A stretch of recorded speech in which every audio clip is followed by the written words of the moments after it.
And we are live. Can I just Welcome say, back.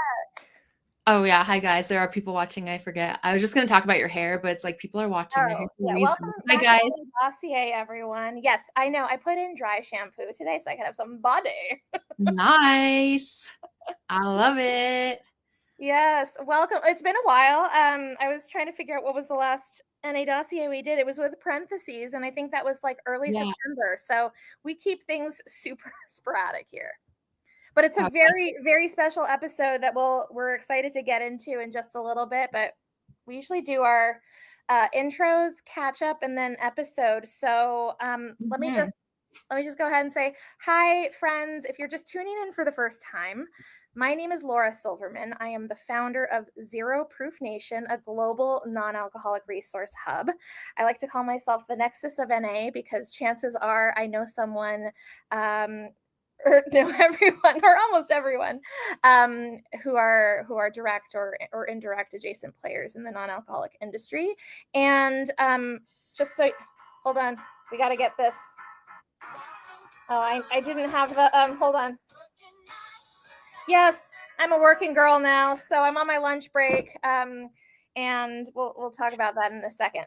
But I would love to pass it over to my gorgeous co-host Haylee, who's going to introduce herself. Hi guys. Some of you know me, some of you may not. My name is Haylee. I'm the co-founder of Studio Supercult, where we build profitable and bodacious CPG brands. I run Supercult with Joni, who heads up all art direction, photography, and then we work a lot with Mads Hannah, who hopefully will be watching and tuning in because she did help a lot with Sovi. She's a second strategist, copywriter, and brand storyteller. Yay! Well, I'm just I'm doing our little banners, which is so fun. We can't see LinkedIn right now, but we know that many of you are joining us via LinkedIn. So if you have questions or comments or want to tell us what you're sipping on while you're watching us live, pop them in and we'll share them. The moment we have a comment that is appropriate, we will share it and it'll pop up on the screen. Yeah, so like I mentioned before, oh, Mads is here. Hi, Mads. Hi, Mads. Nice to meet you. I'm Laura. Yeah, so like I said, I started a full-time job. It's going well. It's going great. Had to do a little bit of massaging with my schedule. So I'm on my lunch break now, ready to drink some non-alcoholic wine. And just really happy to be back with you, Haylee. It's been too long and I miss you. It has. I miss you too. I'm happy you're doing well. It's nice to get paid. Money's a thing. It is a thing. It's a thing. Yeah, I think that a lot of people have had a really strange year in all sorts of industries. Like even the tile guy that's coming in to do my tile, he said he got a full-time job because he wasn't getting enough tile jobs. So I think it was a strange year, 2024, and I think the election was a strange time for everybody. I think they were pausing some things. So, but yeah, money's a thing for everybody, and it's good to have. Well, let's talk about some of the work that you recently did, and it might. I don't know if it's okay with you. I kind of just want to go into things. Let's do it. Let's bring Julia in. Yeah. So we're gonna bring Julia Littauer. Is that how you say your last name, Julia? You're gonna tell me. Yep, you got it. It's a hard last name, but welcome to the stage. We're so happy you're here. Thanks for having me. Yeah, of course. Do you want to tell people who you are and what you do? I am Julia Littauer. I am the co-founder of Sovi. My other co-founder is my husband, Alex, who isn't here today, but I'm representing both of us. Mm-hmm. Sweet. And then Laura, you know Julia. Before I ever met Julia, you guys have talked and you've used some Sovi in some of your classes, right? Yeah. And I mean, from my recollection, Julia and Sovi and Alex, they've been around for a while. One of the first non-alcoholic wines that I have ever tasted, certainly one of the first American non-alcoholic wine brands. And they've been a crucial part of the non-alc and mindful drinking communities for a long time. So I actually had the pleasure and privilege of meeting Julia and Alex last September at SomCon, the sommelier In conference. person after probably meeting in like 2021 or something. Yes, initially. because I featured them on Zero Proof Nation, as I do. And it was just really nice to meet in person and see their impact in person and just get that face-to-face connection. But I love that we're all here together because this is probably the most nexusy we've gotten with a brand, right, Haylee? Like all the tentacles are connected. Yes. Yeah, it's super exciting. So Super Cult did, most of the brands we talked to, actually all of the brands we've talked to up until this point, I did not do any of the branding for, but this is why the episode's so special, is that we did the branding for Sovi and collaborated over the course of months with Julia. So that was super exciting. So yeah, it is super great to be here. Notice I say super a lot, but that's because my company's name is Super Cult. What do you expect? Kind of funny.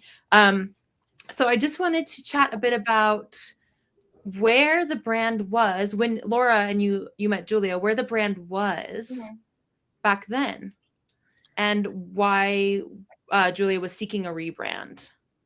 So as Laura said, we've been around for a while now. We started 2020, we launched 2021, like our first official sales were 2021. And it was like going back to the very beginning to kind of talk about like why our brand was what it was. At that time, there weren't many options on the market at all. Like one of the first things you do when you go into a branding session is like, look at the landscape, like look at your competitors, what's out there. And I remember doing that with our first branding agency. This was February 2020. So like, a month before everything happened. And there was like, we didn't have any brands to put on there. There were like a couple out of Europe. And then there were a couple ones that have been around for forever in the US, like since the 80s, that were kind of, they're supermarket brands. They're on the less expensive side, not very high quality, but good market presence. And so it was like, what is this product? Like it was a whole world that didn't exist. And so like trying to see into the future of like what the category would look like, what we want it to be, it's really hard to predict the future. Like when you're starting with something that like doesn't exist. And we saw it as something really casual. Like at the time, the only other people drinking non-alcoholic were drinking NA beers. Athletic was growing at the time. We had some friends and family who were already drinking it, like big beer drinkers that switched over to Athletic, but it was always in a very casual setting. It wasn't like a, fancy wine dinner or anything. And so we saw our product as something that you drink at the beach or backyard barbecue, like something very, very casual. That it's for the people who don't want the beer option, they want the wine option. And we wanted something also that was approachable and fun, not stuffy. We felt that if it had this like wine snobbery around it, that it would be kind of off-putting in a place where we were trying to just get people to try our product. So the more approachable we could make it, the more people we thought we could bring into the category and give us a chance, versus going out of the gate at a higher price point, at a more luxury looking, more luxury brand. But over time, as we evolved, we realized that we were actually much, much more serious than that. And if you get to know me and my husband, you will know that we are actually very serious about wine. Like as serious as anyone could be. Like we've spent our entire careers in the wine industry. We have, I've done the sommelier path. He's done an alternate wine path. So we say like 25 combined years of wine industry experience between us.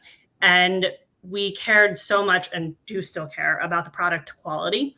And it was clear over time that that wasn't coming through in the branding. So, as it's much easier to come into this market and bring in a product that is kind of lower quality because it's just easier to get bulk wine like that, and start a brand. And we were doing so many things behind the scenes that we weren't able to communicate. So we wanted to do a rebrand. We actually talked about this for like maybe a year and a half before we actually found Haylee. And I was kind of a little shy about it because like some branding can be very expensive, and we didn't know if it would pay off in the end. And so we're like, is this going to be worth it? Is it not? I'm really glad we did it because like I love our new brand. I'm so proud of it. And I don't think we could have continued to grow our brand with the old look. So that's when we connected with Haylee and started working on this back in January. So we're almost 11, 12 months later. Yeah, here we are. And we have all the bottles printed. Everything looks great. I think the biggest challenge was you can't just say of any brand, hey, we're quality. We had to dig deeper and learn how to show it through everything from the paper texture, the cage on the orange, that like all of these details were really there. And especially the brand strategy work. And, Mads helped a lot with the creative headlines, strategy, storytelling. So all of it came together to really solve that problem of the bottle not quite matching what the brand stood for and how serious the brand was. So it was a very rewarding project. I'm very proud of it as well. I'm always sharing Sovi. People are like, do you have anything else to share? I'm like, no. It's gorgeous, by the way. I am so like, it's so V, which I saw also on the website. But yeah, it's absolutely beautiful. And if I could ask a quick question of both of you regarding some of the like brand marks and I don't know what you call the swirly, the illustration. We actually don't have a technical name for it either. Is it kind of S-like? Is that why it exists? Yeah, it's the logo, basically. Sorry, Julia. Well, you talk about it. It's the logo, basically. Sorry, it's hard to like navigate the logo mark right here. Ah, yes. Basically the pattern of that repeated across. So it becomes a sort of ribbon, and we all call it something else, a swirl, a ribbon, but kind of a brand mark that can be seen and identified across all of the SKUs, the boxes, sort of ownable pattern that we have. Savor the balance. I love it. And I love how that comes across as well. By the way, like everyone is being shy. I know that we're live streaming to LinkedIn and YouTube. Don't see any comments or questions, so please don't be shy. But yeah, I mean, I see that here on the box as well. You've got the swirly as it pertains to each individual SKU. It's really beautiful. It's very high quality. Thank you. Yeah, really trying to repeat that so that when people see it, they understand that it's Sovi. Oh, we have someone. Hey, golden thread. The golden thread. I mean, we have the red, the gold on the red. That's right. So yeah, definitely. Oh, thanks, Jeff. We appreciate it. Having an audience is fun. Ooh, and Mads says the way that light catches that swirl watermark. Emoji. How many words? I think too, like you just said, savor the balance. That's one of our little taglines on the brand, on every box. I want to just hit on that. We've talked about in the branding process, and I talk about all the time as a mindful drinker, like our target audience is someone that may drink and may not drink, but they're really seeking a life of balance. And that was something unique, I think, in our branding, is kind of, being able to love alcoholic wine and then NA wine as well, and kind of catering to people that want to maybe skip one night but have a great wine to pair with their dinner, but just kind of having that balance there. And I don't know if you have anything else to add about our idea of balance in the branding, Julia. Yeah, that was really important to us because we wanted it to both reflect our customers and who they are, what they want, and also be authentic to us. Because like, why do we drink non-alcoholic wine? We're not sober. We do take months off. We take weekends off. We take weeknight, like whatever it is, but we're not fully sober. And we don't ever want people to think that we're, preaching sobriety. We're preaching like what is good for you. And for a lot of people, that is balance, or finding that balance, whether that is cutting out alcohol completely or cutting it out for a month or on the weeknights, whatever works for you. And that's what we feel ourselves. So everything for us is balance. It's alcohol, but it's also like the foods we eat, or like, having more healthy meals during the week, but we're okay to splurge on the weekends.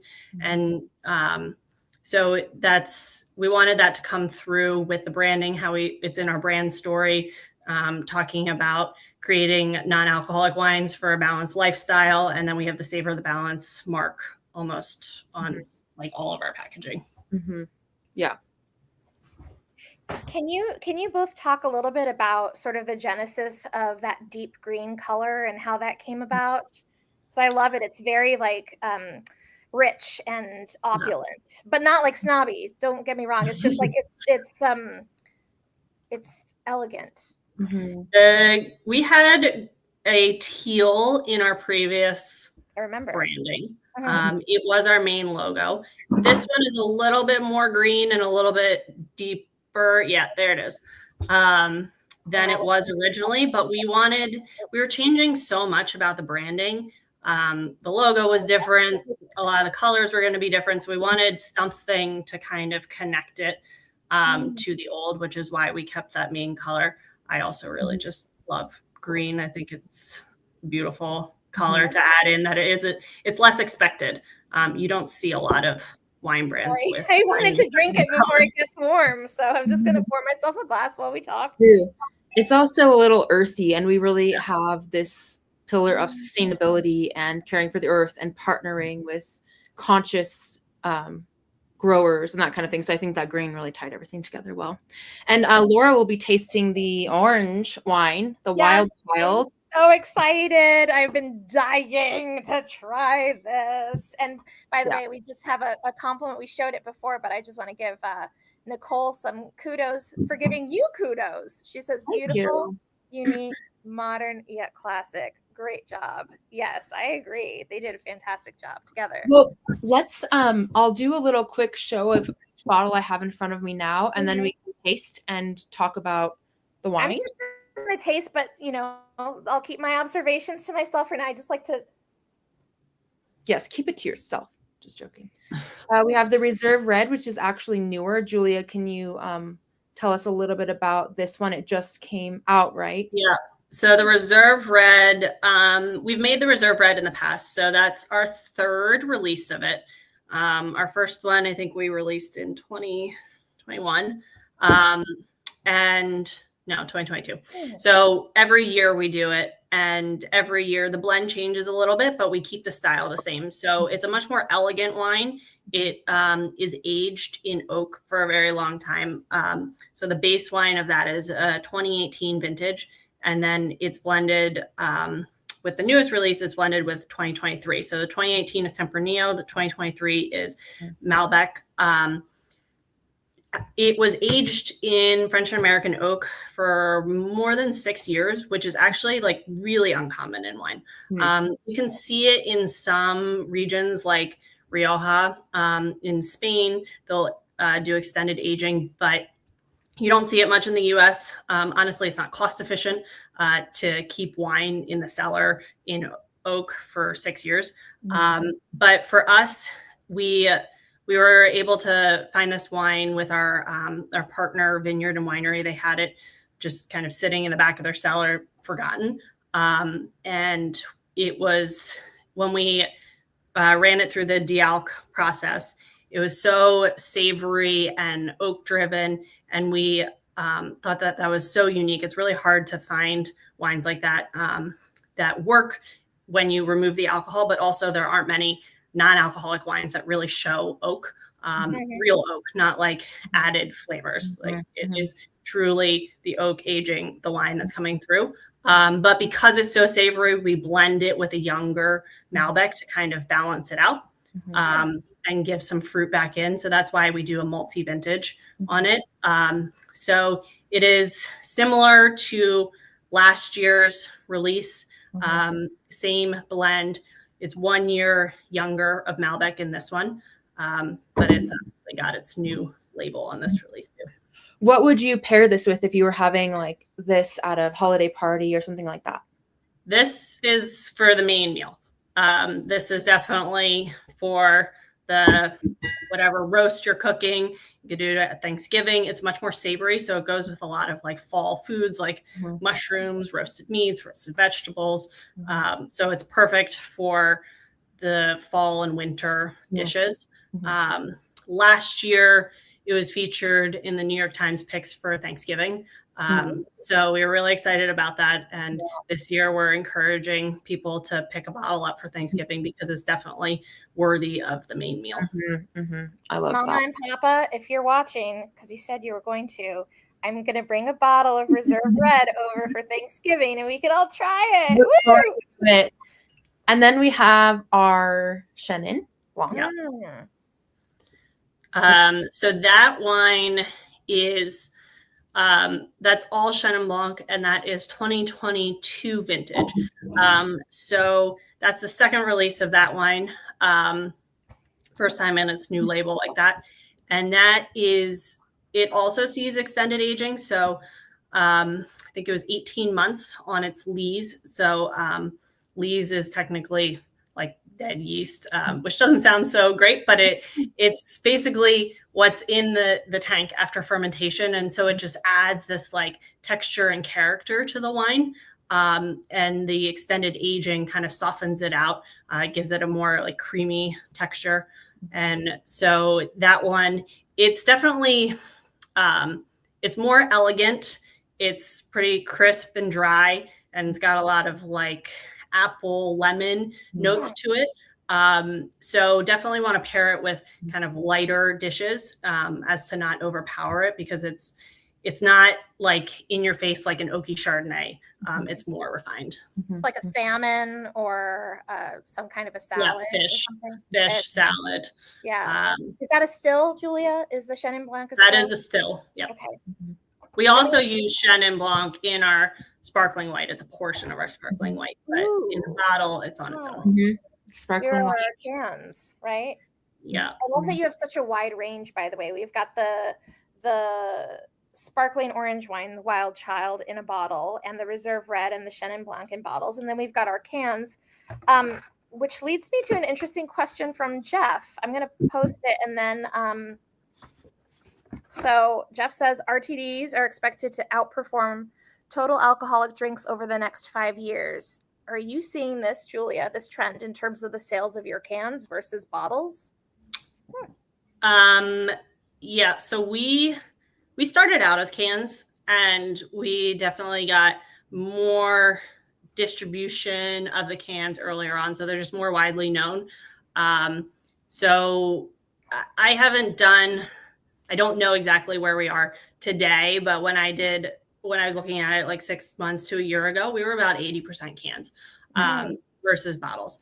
And so our cans are definitely our regular customers, and they're buying the most because like they want something that they can open. It might just be them not drinking. They don't want to open a whole bottle.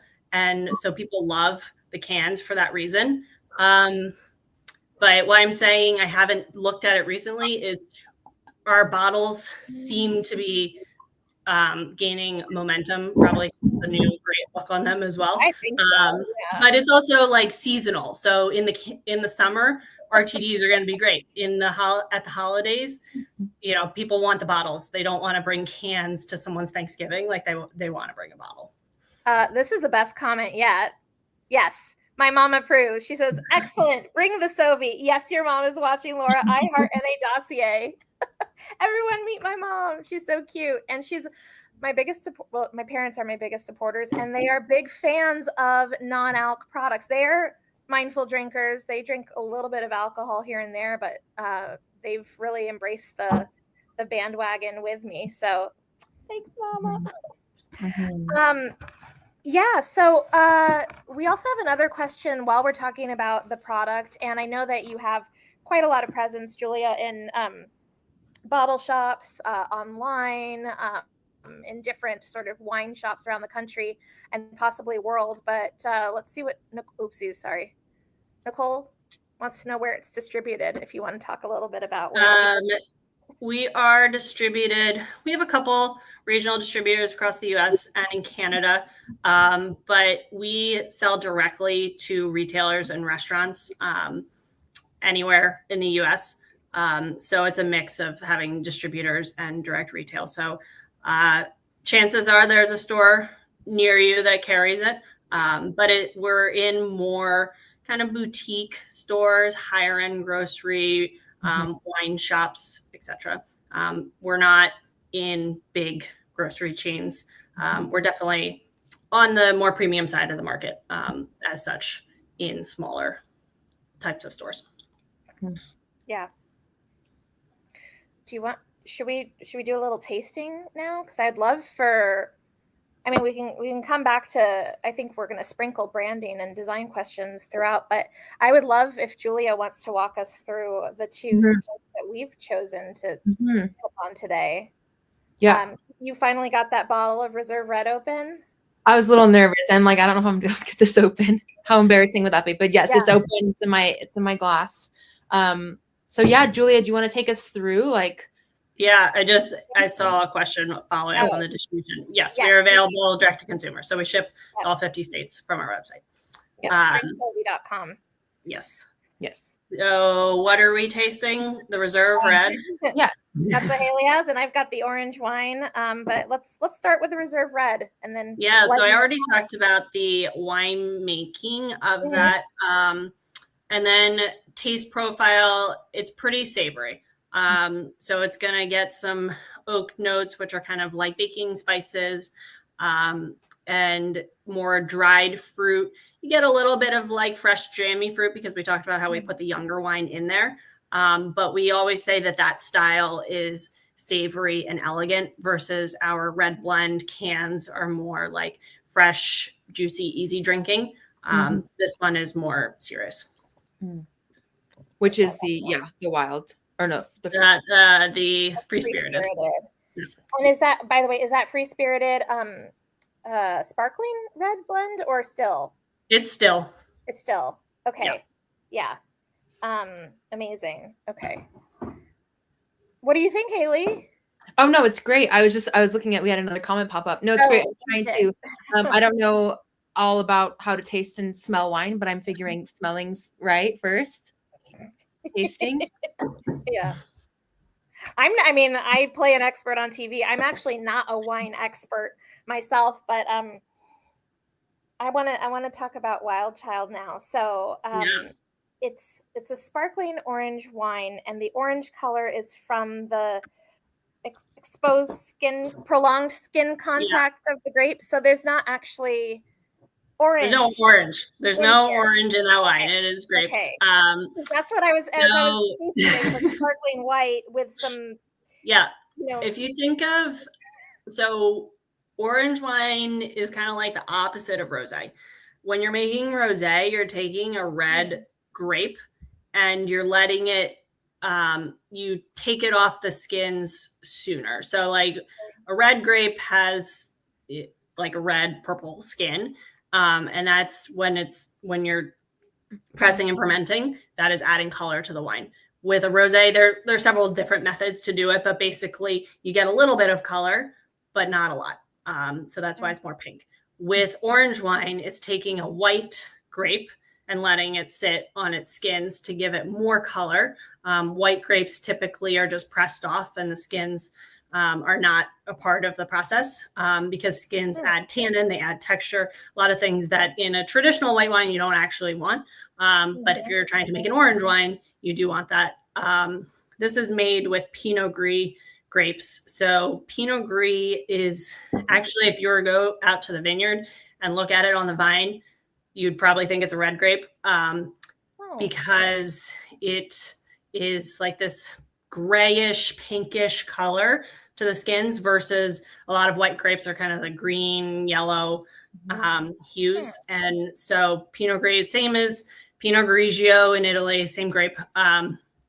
And so it has these darker skins that really add a lot of texture and flavor when you let the wine or the juice sit with them a little bit longer. you know your stuff, and it translates so well in the brand too. So a shout out to you, but also to Haylee and her team for really capturing the winemaker's essence in like across all of the like brand strategy. I mean, I see it, and it's really apparent in your imagery too, in your videos, like how connected to the vineyards and the earth and the grapes that you and Alex are. I just want to say that you all did a great job. It was definitely a collaboration. We needed Julia and Alexander's insight to do it all. And we had a massive deck of like 300 pages back and forth with Mads as well, working on values, the copywriting, getting it exactly right so that we were understanding wine in the way that Julia and Alexander understand it and kind of displaying that through the branding. So it was definitely a big project, but so fun, and so fun to learn about wine as well. And dig into everything that makes Sovi. It's good times. With the Wild Child on the tasting notes, I just want to say for anyone who's interested in trying it, it's kind of like if you want a richer sparkling white or kind of a lighter style rosé, it's in between those two, is how we kind of taste it. A lot of orange wines can be really funky. Like I'm talking alcoholic orange wines, a lot of natural orange wines, and some consumers love them, some don't. This does not go so far in that funky zone. It's got a little bit of the funk, but not overpowering by any means. I actually think it's one of the most interesting sparklings we've ever made. I like that it has so much characteristic to it that is just it's more versatile. What inspired you and Alex to? Sorry, that was my water bottle, not a wine bottle. What inspired you to create this new SKU? And I'd love to hear from Haylee as to how the name came to be. So we tried Pinot Gris from the vineyard we sourced from several years ago. He never had enough Pinot Gris for us to work with to do a single bottling on it. So it was something that we always wanted to do, that we really loved how the Pinot Gris worked when we removed the alcohol. And at the same time, we were trying to figure out, like, how do we market this wine? Like, sparkling Pinot Gris is just not really a thing that most, like, you can find it in some like geekier, smaller brands, but it's not something that has mass appeal. But we were like, this tastes so good. Like, we have to figure out how to do this.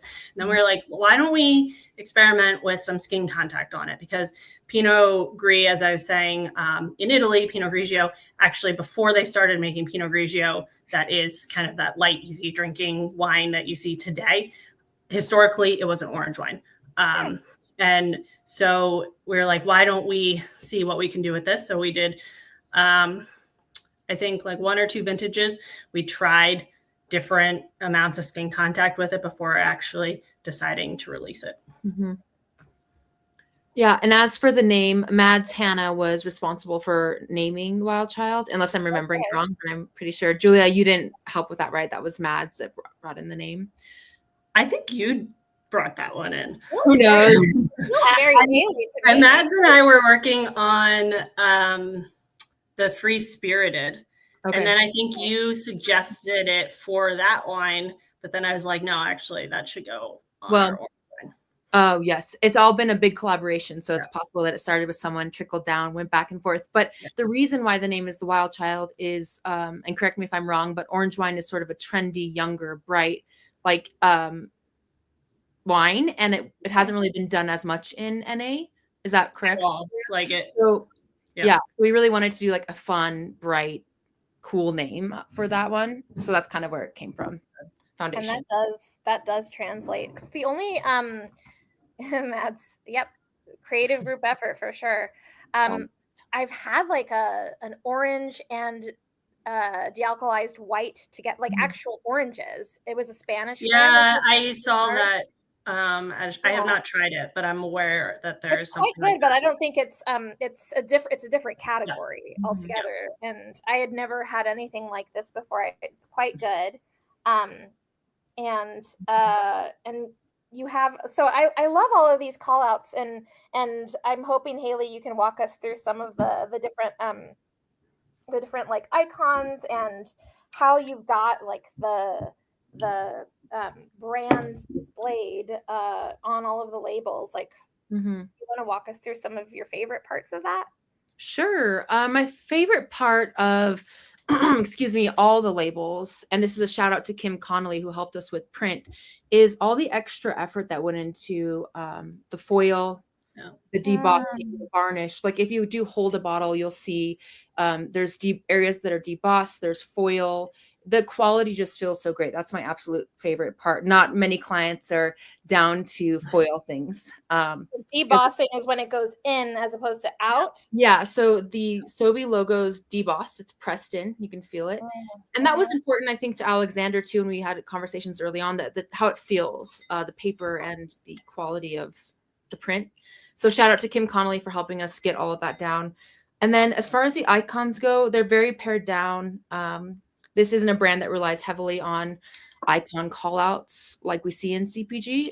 It needs to be a little bit more quiet. And so we just have some grapes, V for vegan, just very simple and clean.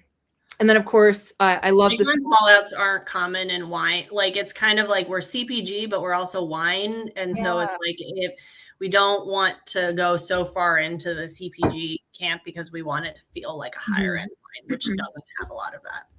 Yeah, absolutely. And then the storytelling, and shout out to Mads again for all of her great work on that. I think bringing the consumer into the story is really important for CPG or any product that you're selling. So kind of bringing them into this idea of, you know, the quality that we're providing them. Yeah.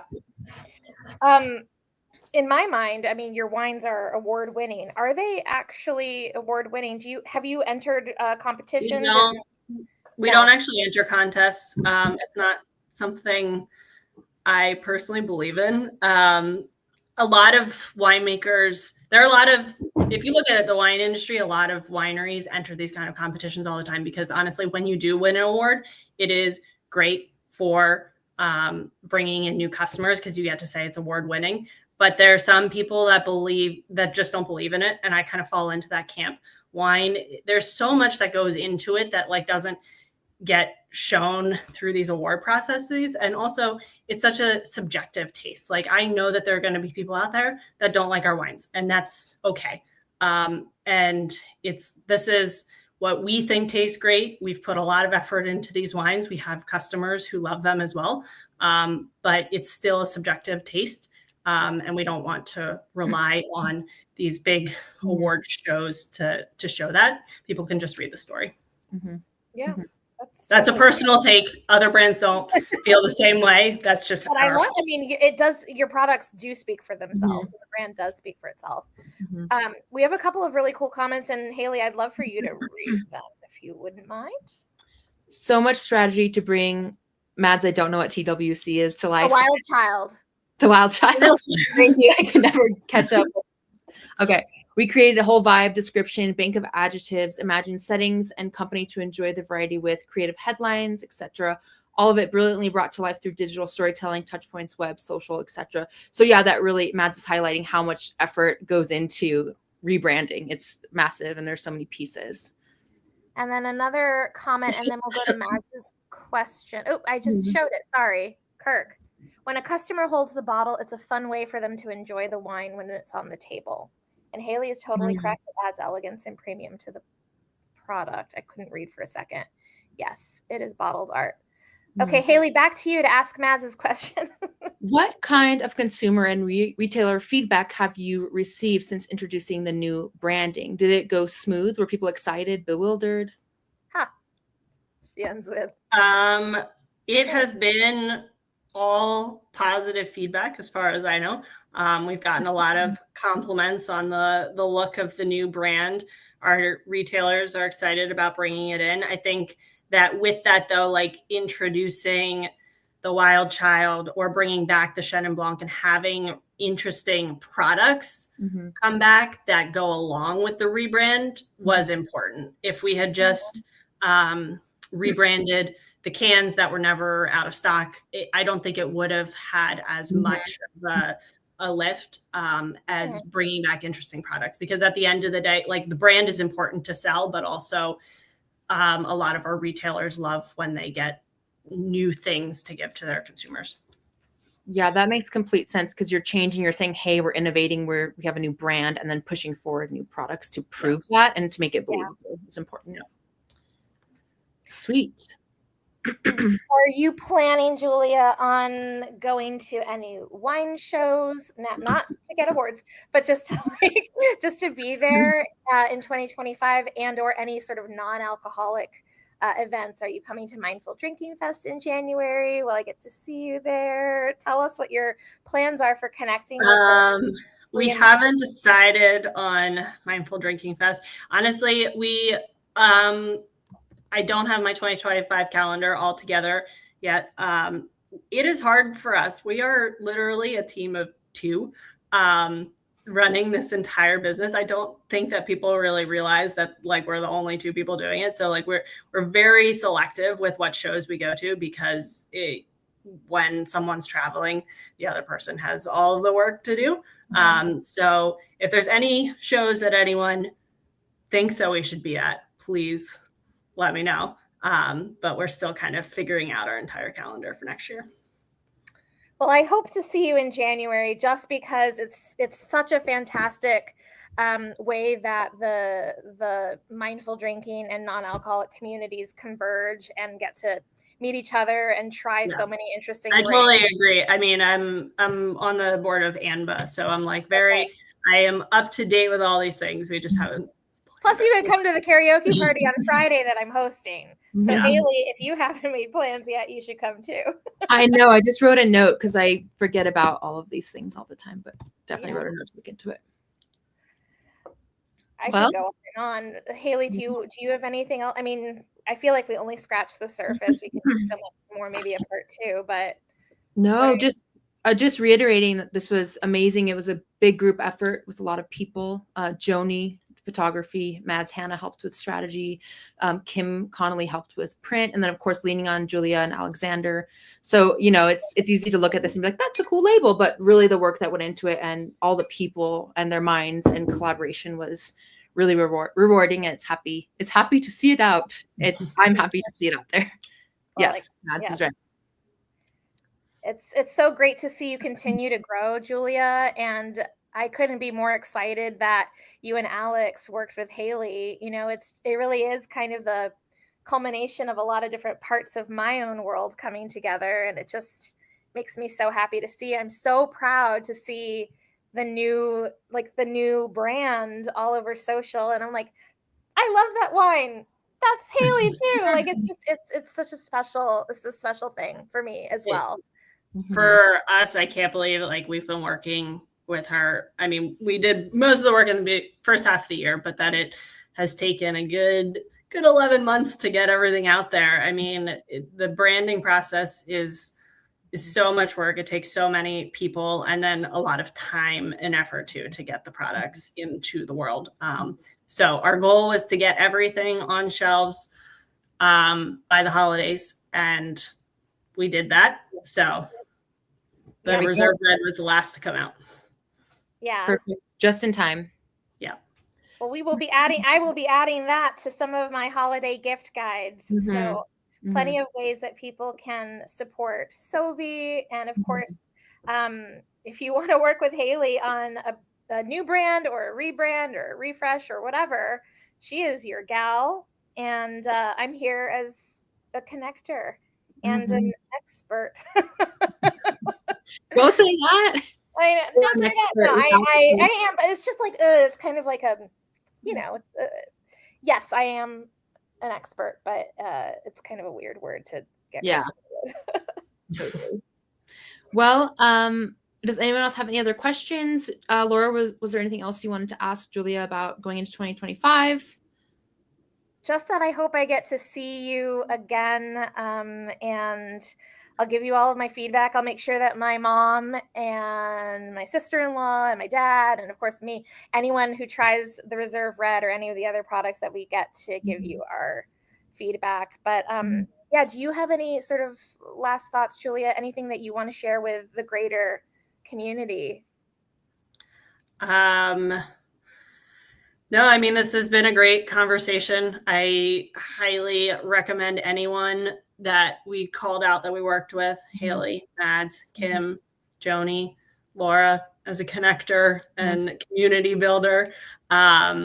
All very great people in this industry, and it's been awesome working with them this year. Definitely. We feel the same. Sweet. Fantastic. Well, thank you so much for coming on the show, Julia. Just another time, like another way to say it in words. If you know me, words like sometimes escape. But, yeah, it's been so great to see all the different sort of tentacles of the NA world and the CPG world and, you know, my worlds come together in this absolutely gorgeous new way forward for Sovi. So congratulations to all of you. And to anyone tuning in, go to drinksovi.com, or if you want to get this at a bottle shop, you can go zeroproofnation.com, find where the bottle shops are. Pick up some for the holidays. Pick up some for the holidays. Yep. Takes a village. Yep. Yeah. Always does. Sweet. Well, thank you so much, Julia. And like we said, visit drinksovi.com to pick up a few different bottles. Red Reserve for those holiday parties. Wild Child for that crazy wild New Year's Eve. You know. And a variety pack and sampler, yeah. Or the variety pack, yes. Variety. That is a great little pack of 6 of our cans. And just so great to be inclusive at your holiday parties. Even if there'll be lots of alcohol, grab some cans so that someone that may not be drinking may feel like they get to celebrate as well. Or if you drink alcohol and want to just go back and forth with non-alcoholic, it's great. Exactly. So sweet. Thanks again, Julia. So good to see you again, and good to see you again, Haylee, as well. It's been a while. It has. Good to see you both. Have a great rest of your day. Yes. Yeah. Chin chin. Cheers. Bye. Cheers. Bye, everyone. Bye. Bye. Okay. Bye-bye.